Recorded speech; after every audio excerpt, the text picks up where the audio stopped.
in the United States, if you don't know where that is. So I thought I would share my work, kind of how I got to where I am today, and show some process and inspiration as well. Next slide.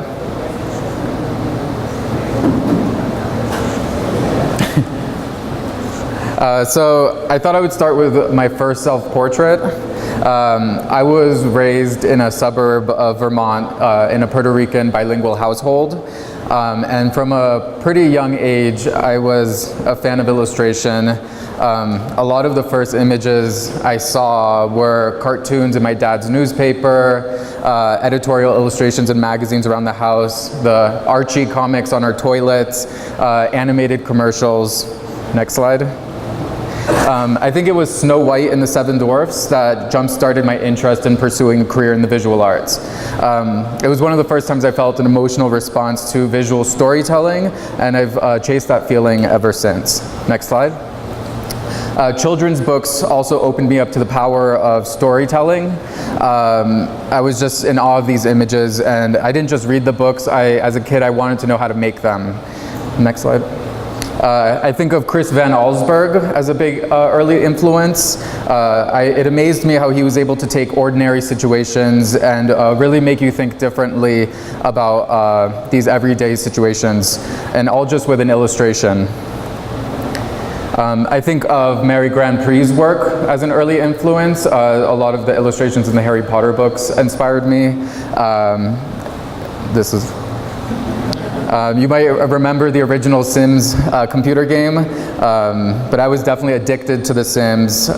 We would fight, my siblings and I would fight over the computer, our only computer, to spend time with our virtual families.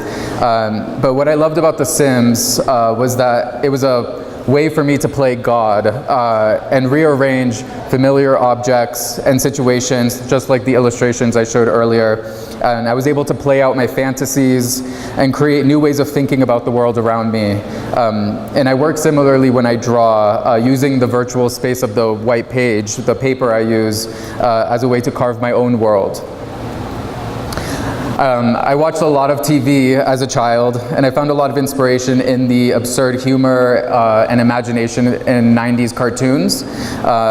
There's a lot of images like this that have been burned into my brain. And as I got older, I looked more to underground comics. I was terrified by these images, but at the same time, I just couldn't look away. There was something about them that kept drawing me to them. And I think what I liked about them is that it opened me up to unconventional storytelling techniques that emboldened me to take more risks in my own work. In high school, I became fascinated with scientific illustration that I would see in the textbooks. And I didn't really see these as educational tools. I saw them as works of art. I included these images because I'm teaching a workshop and we were going over this. Finding connections between something old and new is something I often try to do in my work. And so, for example, here you have a Bruegel painting and then a spread from I Spy, and just the kind of flattening of the space and finding these connections of, here there's kind of a lack of spatial hierarchy, which allows the viewer to create their own story and move around. And that's something I kind of think about in the illustrations I do, giving the viewer more freedom to interpret the image on their own. So this is some of my really early work at RISD when I was a student. And I think, like most students, I was very lost. I was good at drawing in many different styles, but I didn't, and that's a word that I really try not to use anymore, but I think that's the problem, is I was thinking too much about style as opposed to what I wanted to say. I was thinking about the look of it, and I think that's always a problem. And so I was mimicking all these things and not really knowing what my personal voice was.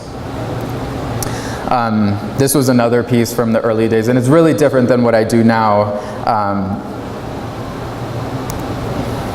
So in addition to my classroom assignments, I was doing a lot of sketchbook drawing, doing observational drawing, and often I would do observational drawing and then I would bring that drawing back to my dorm room or apartment, and I would redraw on top of them as a way to kind of rethink and transform, remix these things that I was seeing every day. And it was a way for me to kind of engage with my inspiration. So these are more, I was doing a lot of pen and ink work, and what I loved about the pen was that it was permanent, and whatever I put down kind of had to stay there. It kind of was a great way to deal with my indecisiveness. When I drew with the pencil, I would erase a lot, and this was a way to help build my confidence and really just be happy with whatever I put down, which was a kind of honest version of myself. And so I had a teacher who saw these sketchbook drawings, and he said, the images you're making in the classroom are really beautiful and everything, but what I'm seeing in your sketchbook is really your true voice. This is where you're kind of just letting your imagination go. This is where I'm seeing that you're having the most fun, and you're not overthinking it, you're just going for it. And so he said, instead of working in your sketchbook, why don't you start working on better paper? And so I started taking a longer amount of time on drawings, setting them aside, coming back to them. And so these drawings started here. And then I started spending more time on them and really kind of thinking about how can I start remixing images that I was finding and collecting and placing them in these kind of imagined worlds or maps. I was seeing them kind of as like these psychological maps as a way to find connections. And then my images, this is still the pen drawings, but I changed the ink color to red. And I was still, here I'm becoming more specific with the images, and really these were exercises for me to figure out how can I find myself in this world of images. What images am I drawn to? How can I remix them into my own ways here? So when I graduated RISD, I was kind of, I was thrown into the real world. I realized that the world we live in is not an art school. Which tends to kind of pamper you and make you feel like you're invincible and you're the best thing in the world. And when I graduated, I had a hard time finding a job. And so my first job was as a cake decorator. And so this was, the fun thing was that they had an airbrush. And so I was going really wild with my airbrush, making these Lisa Frank cakes. And I also worked as a telemarketer, but I was illustrating at night, not for any clients, but I was mostly just drawing for myself and trying to stay sane. So these were the drawings that I was doing at night, becoming more specific with my imagery. I was very inspired by botanical illustration and wanted to see if I could maybe use the form of botanical illustration to tell my own stories. Next, here is kind of a variation on the botanical illustration, but kind of thinking more about, I love like furniture design, like 80s furniture design movement, and kind of like pulling different inspiration. So here's kind of like a Memphis design botanical fusion.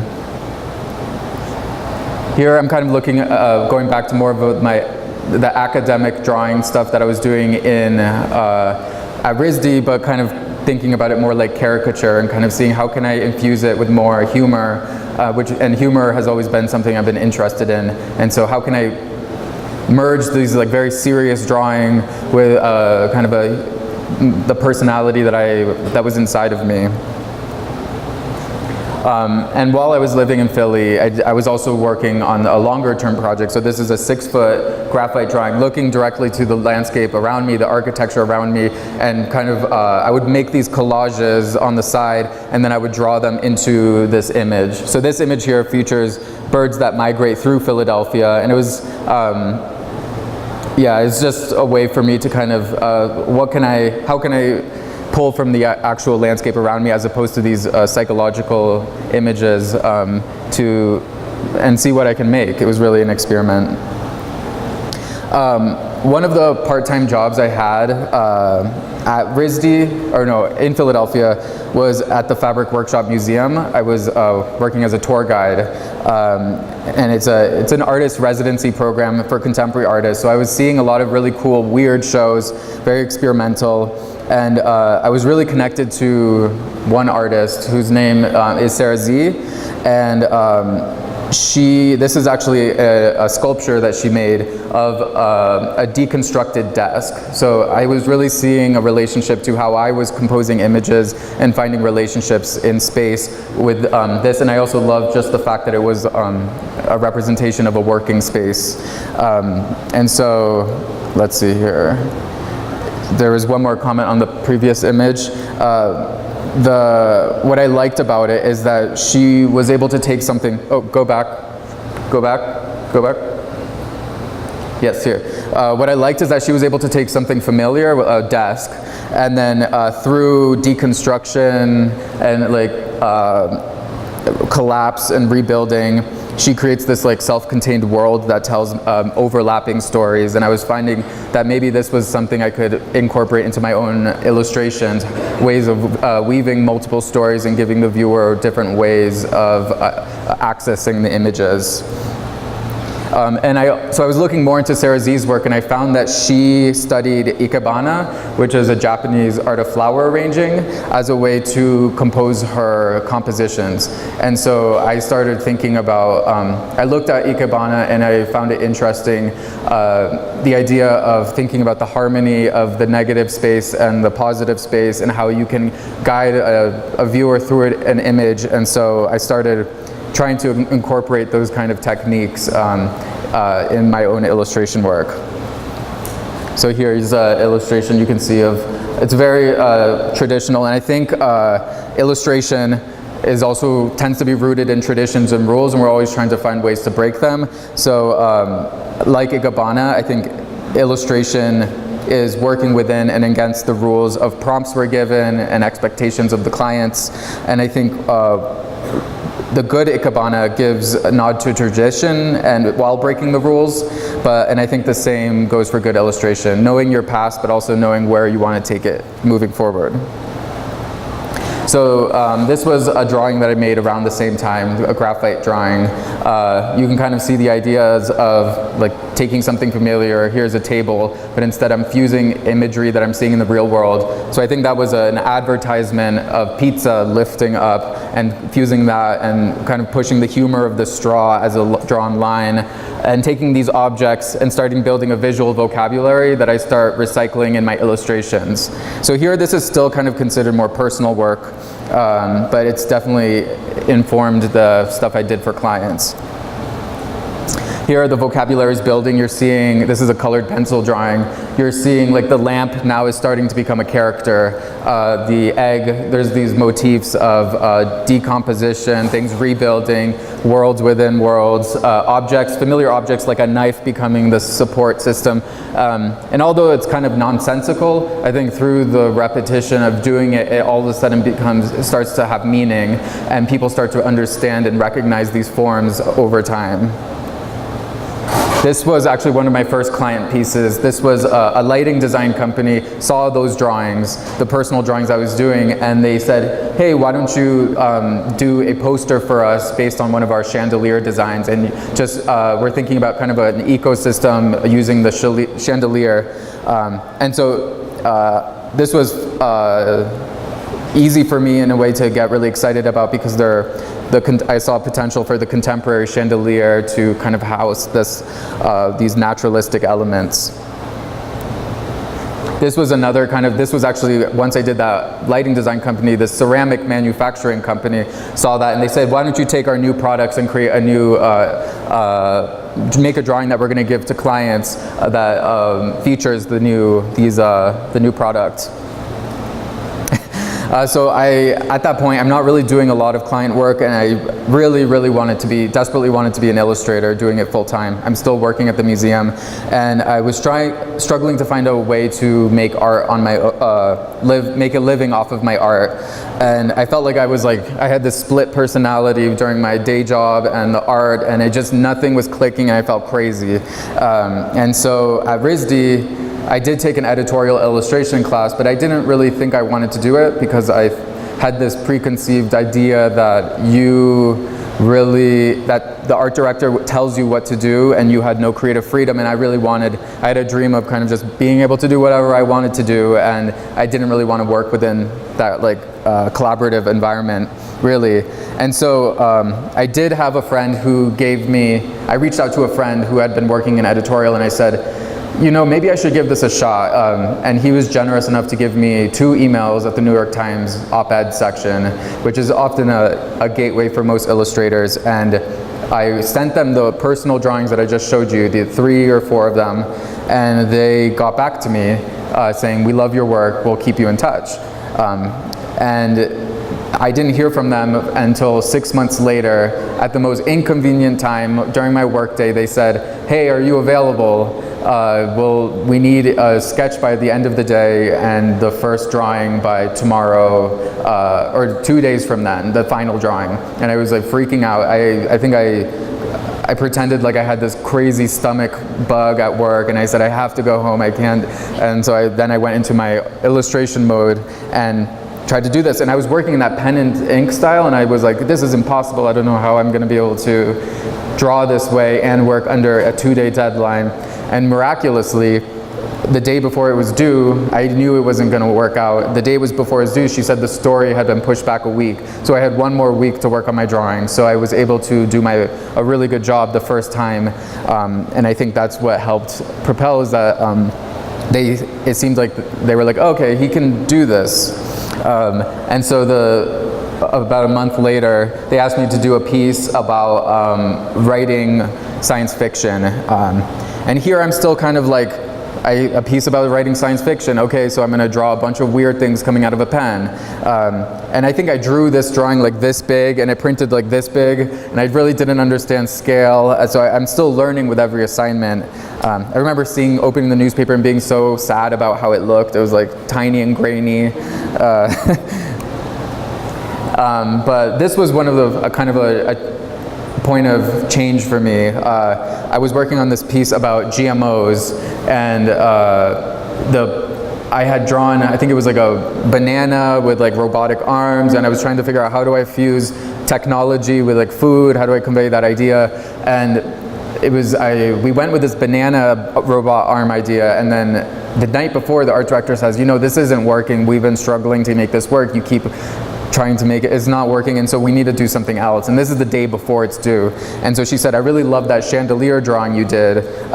What if you just use an eggplant, which is the main food that's talked about in this article, and merge it with your chandelier? And so this drawing was made, and it was the first time where I started to think, my illustration doesn't have to be exactly what is in the article. I can do something that augments or is parallel to it, and the illustration can really stand on its own and be a work of art that just supports it, and it gives you another story. So from then on, I started getting a bit weirder with my work. I felt more creative freedom.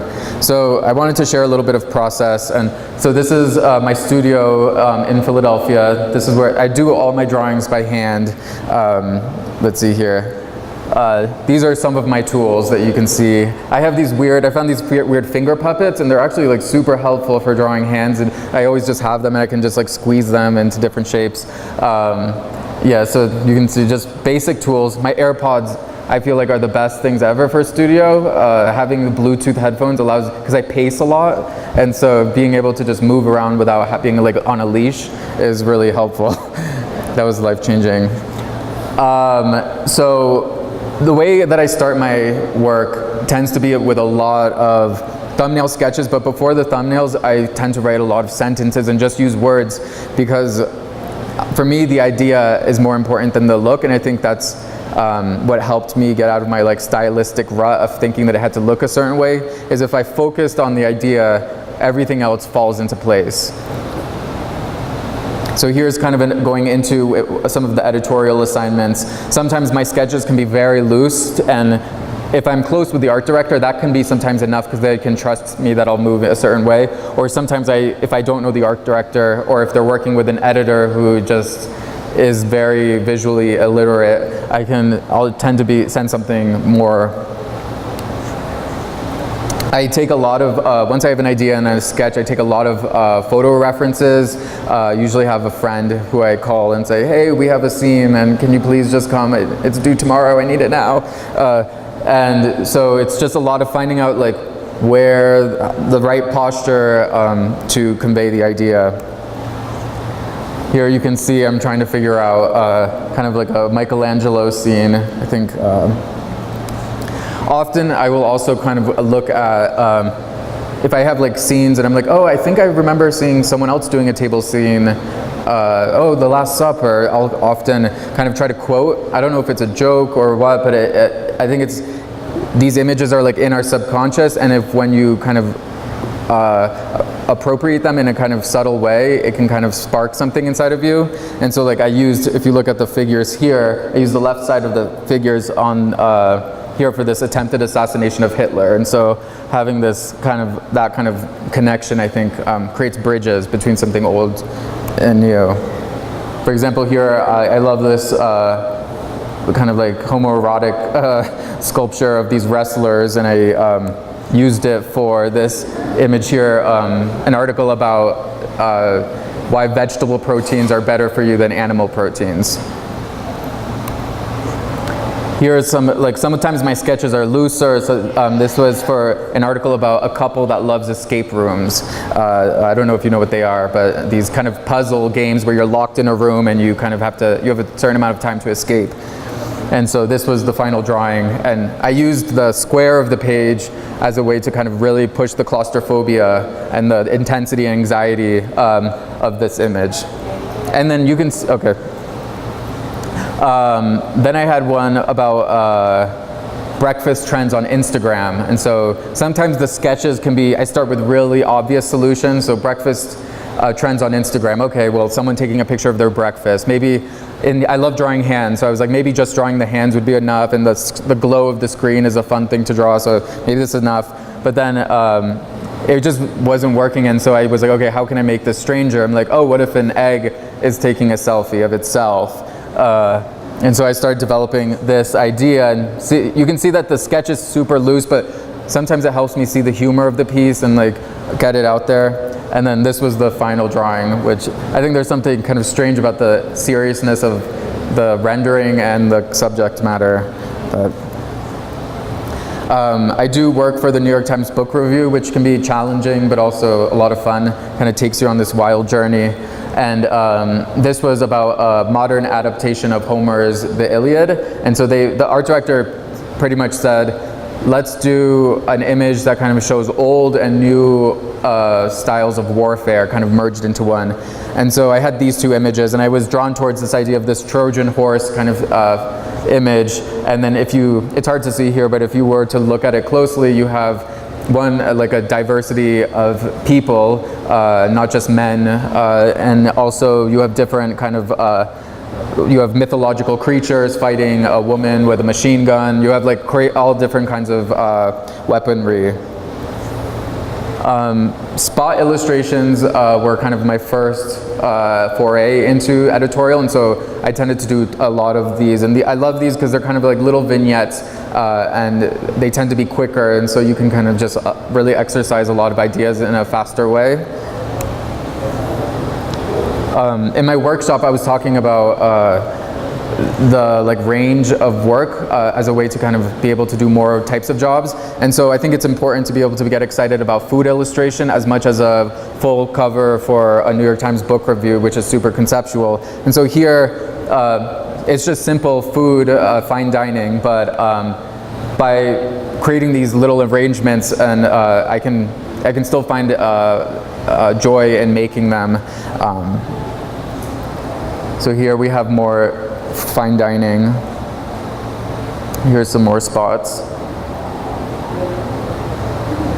Next slide. Sometimes they get much smaller. And it just the relationship of how the text wraps can create a bigger impact. Here we have kind of, these were flying cars. They look like planes, but they're cars. This was tracking time while sleeping.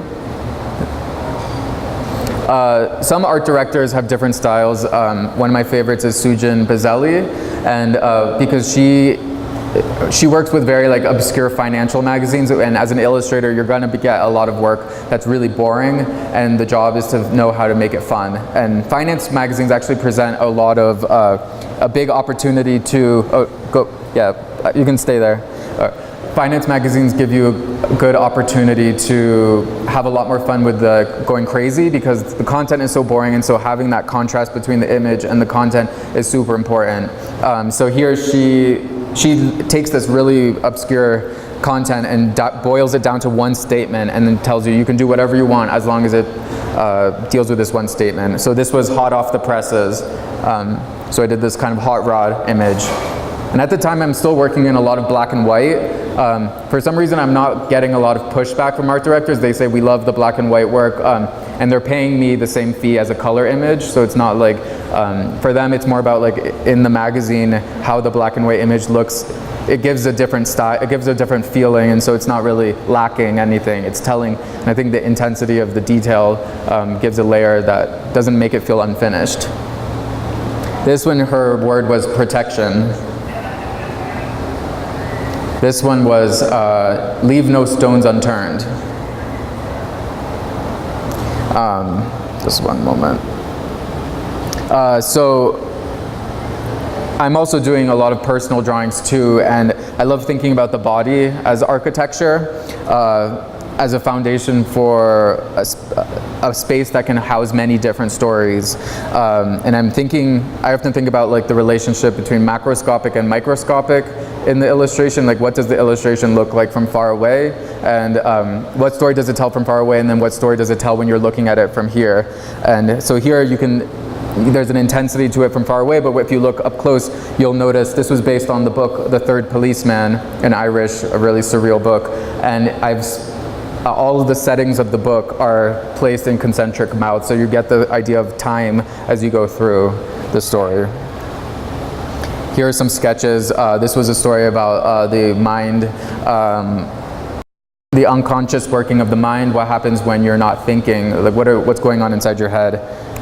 And so here, the cool thing about working like this is that with the art director, you don't have to go over every little teeny detail. As long as the big idea is there, you can have fun and really make the image yours. Here's another. This was a time where I'm starting to do a lot of cross sections, and for a while I was like, am I going to just be doing this but over time I've just learned to enjoy it and just know that we go in phases, and this is the cross section phase.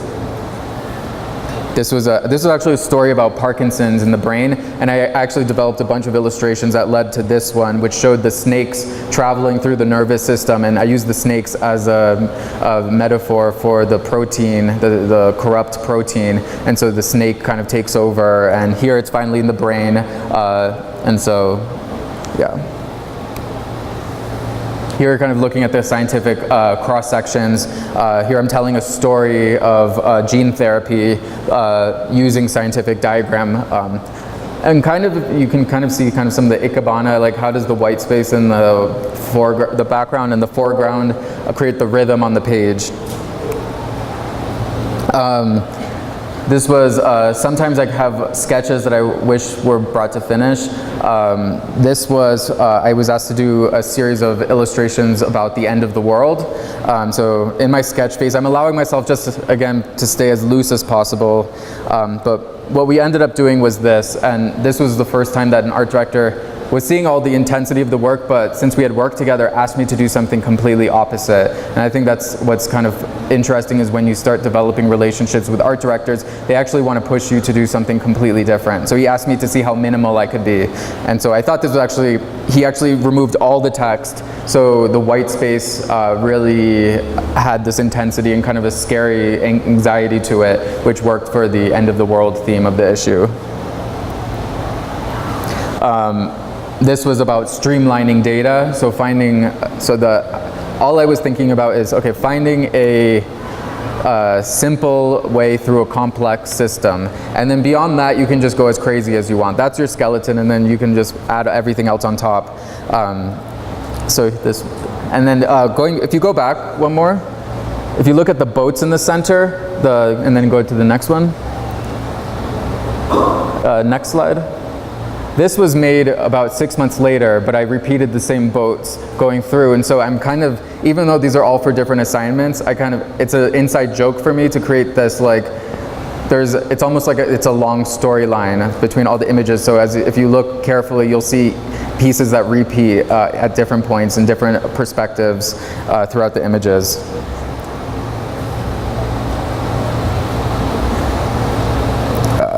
So this was, go back. This was a cover for Politico about the lack of racial diversity in European institutions. And so using the scale, I love like pushing scale and like the tiny detail of the city, and then the absurdity of this paint bucket kind of covering the city, and the black being able to allow everything to push back. Next. I found that portraiture is something that I come across in my work. And I tried to find ways to approach it from a different perspective, and so this was for a story about Nabokov, writing about Nabokov's dream diaries, and so he was known for writing on these note cards, and so I thought making a portrait of him as falling index cards could work. This was a portrait of Steph Curry for Bloomberg Businessweek. He was sponsoring cell research, it was a stem cell research, I think, and so I tried to draw him as like two cells splitting. This was a portrait of Trump for an article. This was actually the headline, and I had not done a lot of typography, so this was really hard for me, but I just asked the graphic designer gave me the letters, and I just had to trace them, so I could just focus more on making it look like him. But this was about, the story was about the fatigue associated with writing jokes about Trump. And at the time I have received Trump commissions, and I really I've said no to most of them, because I know if you're good at it, you're gonna get a lot more of it. And I've seen illustrators who really now their whole career is just surrounded around this orange thing. And so I feel like I have to be careful sometimes with what I do, because before you know it, that's all you're doing. And I don't know if I would find a lot of joy in doing that. So here you can see somehow the concept works. I didn't know how to draw the letters. So here I'm kind of really working it out. How complex can I go? And they really tried to keep me simple. I tend to overcomplicate it. There's a lot of book review in this presentation, but this was a story about Shakespeare. So I knew I wanted to incorporate a lot of figures, and so for me it was mostly, they gave me a list of figures, but it was more about how do I arrange them on the space. So you can see here how the process in 1 week of how I started arranging them and adding. And what was important here is that there was a diversity of representation. I think about that a lot in my work, is that making sure that I'm not just illustrating from one perspective, that I'm thinking about the diversity of the audience that's reading the image. And so this could easily have been just all white people, but I think just showing a kind of more contemporary approach is important. So here's more sketches. Go back. So here, this was illustrating an ampersand for the New Republic. Sometimes I just get simple briefs where, can you recreate a letter, and we'll use that as the full page. So that was the final drawing. Then I got another ampersand. So I did one out of flies for the cover of Poetry magazine. Oh, I don't know what, that's a repeat. Uh-oh. Okay. This was a story, they wanted a double page spread. I think it was one of my first double page spreads, and I was excited because it gives you so much space to really go wild. And it was about the Hacienda Hedge, which are a group of civil servants in Mexico who predict the stock market. And they wanted to focus on this group of men, and they were all men, and they wanted to focus on them and the prosperity that this prediction brought to Mexico City. And so the first one didn't feel too, they mentioned Diego Rivera, and they're like, can you make an image with multiple narratives weaving, very dense? And so I then thought maybe if I had an architectural element as a way to kind of structure everything. And I remember they were also telling me, okay, we want more and more and more oil barrels. And I just couldn't imagine an image with it. Just seemed so cliche. But then I thought, oh, if I incorporate all the oil barrels and have them transform into fireworks, maybe that would be a way to create the idea and create the visual. So I'm going to go kind of faster. Often I find that in my work there's like a connection between the old and the new. So here is Germany moving towards software-powered cars. Next. This was a drawing about comparing innovation in the industrial era versus our technological era, and kind of making a case that the industrial area had more innovation. And so here I'm focusing on like the sewing machines, and the first car engine becomes the building, and there's all the different inventions all coming together. Next. Oh, if you go back, you can see those two little people carrying the oil barrel up the stairs are the same ones from the Hacienda Hedge, the oil people. This was the history of understanding consciousness. I go from mummification to MRI, and so using hanging gardens as a way to organize the ideas. This was the history of privacy. This was for a smaller magazine, kind of showing a more Victorian era, more conservative, and then our more contemporary, no windows, no walls, naked.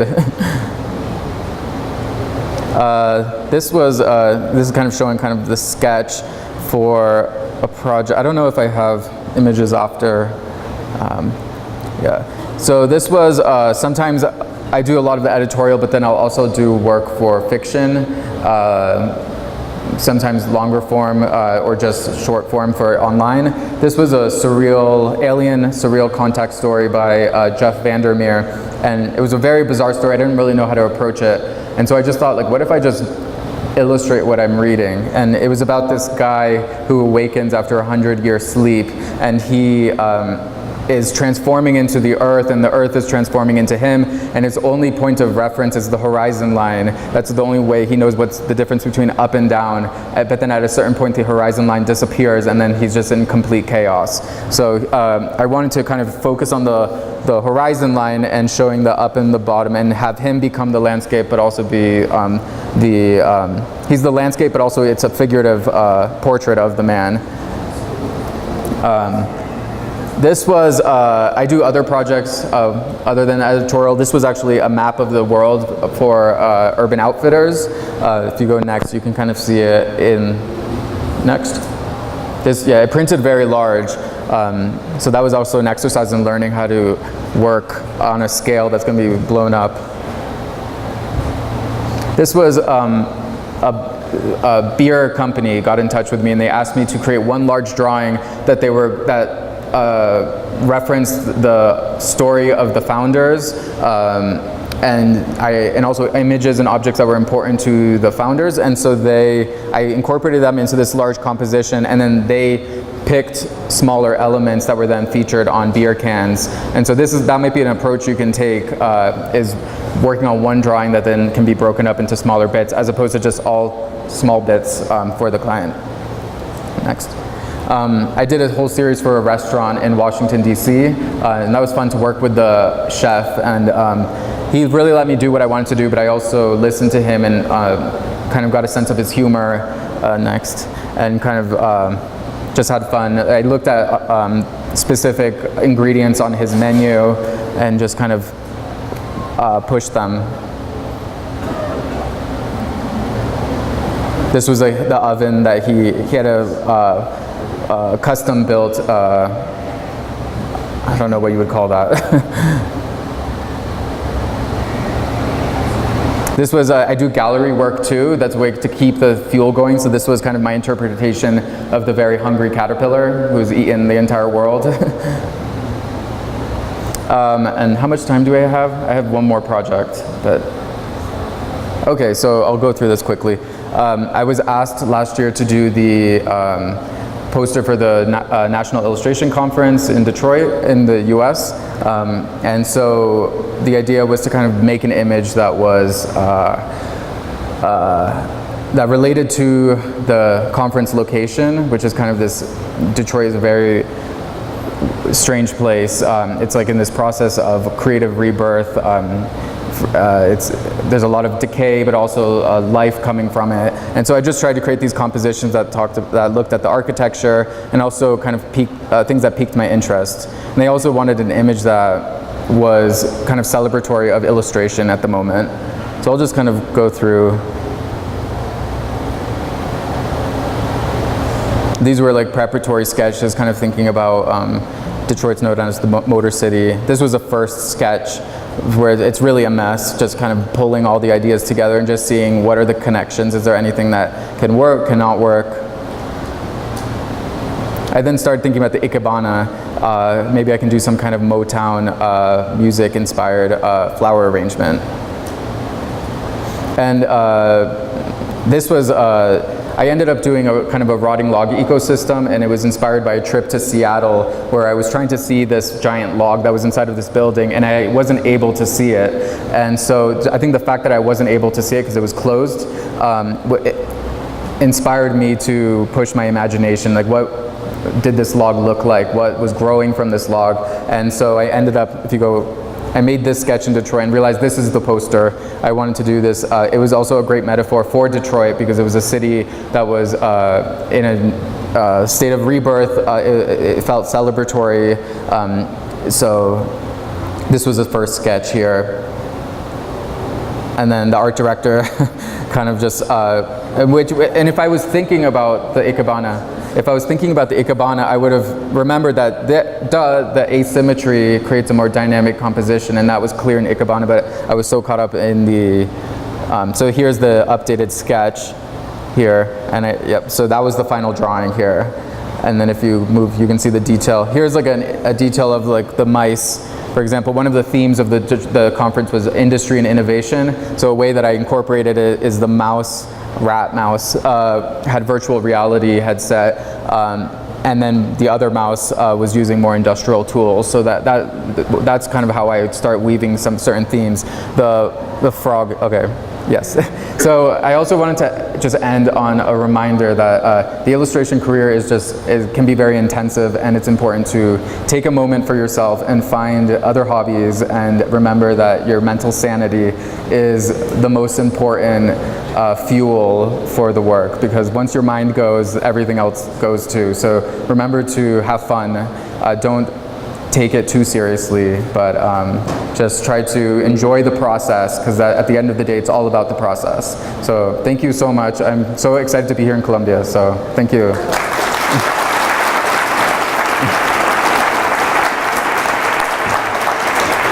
Cool. Thank you.